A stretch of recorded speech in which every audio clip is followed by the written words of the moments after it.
এই যে অনেকে বললেন হুজুর আমাদের যে কত সেজদা মিস গেছে কোনো হিসাব নাই। এখানে অনেক ক্যাটাগরির মুসলমান আছে। কেউ আছে তাহাজ্জুদ গুজার, কেউ আছে 5 ওয়াক্ত পড়ে, কেউ আছে 4 ওয়াক্ত, কেউ আছে 3 ওয়াক্ত, কেউ আছে 2 ওয়াক্ত, কেউ আছে 1 ওয়াক্ত, কেউ আছে নাই ওয়াক্ত। আছে না নাই? কেউ আছে শুধু জুমার মুসল্লি, কেউ আছে শুধু 2 ঈদের মুসল্লি। আছে না নাই? এই যে বললেন যে হুজুর কত সেজদা যে শয়তান মিস করছে একটা, আমরা যে মিস করছি কয়টা তার কোনো হিসাব নাই। হিসাব নাই।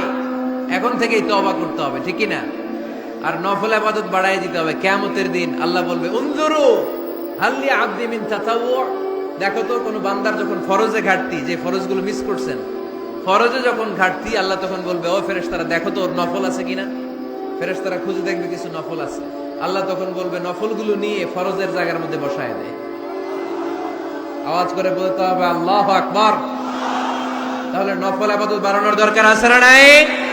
কিয়ামতের দিন আল্লাহ বলবে এ বান্দা ইসতাতআমতুকা ফালাম তুতঈমুনি, আল্লাহ বলবে এই বনি আদম আমার ক্ষুধা লাগছিল, আমি খাবার চাইছিলাম, তুই আমার খাবার দেশ নাই।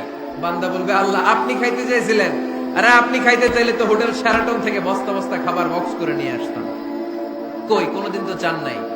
আল্লাহ ডেকে বলবে গোলাম ওই যে না খেয়ে থাকা ভিক্ষুকটা তোর দরজায় গিয়েছিল, তোর দুয়ারে গিয়েছিল, তোর কাছে হাত পেতেছিল, খাবার চেয়েছিল, আমার না খেয়ে থাকা বান্দাটারে ওই দিন যদি তুই খাওয়াইয়া দিতি, ওই বান্দারে খাওয়ালে আমি আল্লাহরে খাওয়ানো হয়ে যেত।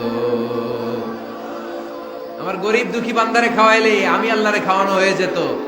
এজন্য আল্লাহর হাবিব সাল্লাল্লাহু আলাইহি ওয়াসাল্লাম মদিনাতে যেই সর্বপ্রথম ঘোষণা দিলেন আত'ইমুত তাআম, খাবার খাওয়াও, মদিনার খাদ্য সংকট দূর করে দাও। এজন্য খাবার খাওয়ানোর মধ্য দিয়ে আমরা আল্লাহর নৈকট্য প্রাপ্ত হতে পারি। মানুষকে খাওয়াতে মন চায় তো আপনাদের? হ্যাঁ, খাওয়ানোর অভ্যেস আছে নাকি মেহমান আসলে রেগে যান? অনেকে মেহমান আসলে নাখোশ হয়, খালি মেহমান আসে, খালি মেহমান। ও মিয়া, মেহমান আপনার রিজিকে ভাগ বসাতে আসে না, সে আল্লাহর পক্ষ থেকে রিজিক নিয়ে আপনার রিজিকে বরকত বাড়ানোর জন্য আসে। জোরে বলেন ঠিক কিনা? বরকত খাওয়াবেন, খাওয়াবেন। আর যত নফল ইবাদতি করবেন রেগুলার করব। আহাব্বুল আমালি ইলাল্লাহি আদওয়ামুহা ওয়া ইন কাল্লা, আমরা যাই করি না কেন রেগুলার করব। রাজি আছেন তো? রেগুলার করলে নফল ইবাদতগুলোয় বরকত দেয় কে? এজন্য রব্বুল আলামিন বলেন মা ইয়াজালু আবদি ইয়াতাকাররাবু ইলাইয়া বিন নওয়াফিল, আমার বান্দা যখন বেশি বেশি আমার জন্য নফল ইবাদত করে, এগুলো করার মধ্য দিয়ে বান্দা আমার কাছে আসতে থাকে। পড়েন সুবহানাল্লাহ। যত নফল ইবাদত করবেন তত আল্লাহর কাছে যাবেন। ফরজ তো করাই লাগবে, এটা কম্পালসারি, অব্লিগেটরি।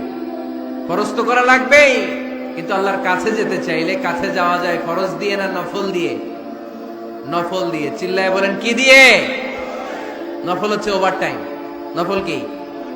ওভারটাইম করে যেমনি বেশি টাকা কামানো যায়, তেমনি নফল ইবাদত করে আল্লাহ তাআলার প্রিয় ভাজন বান্দা হওয়া যায়, কাছে যাওয়া যায়। চিল্লায় বলেন ঠিক কি না?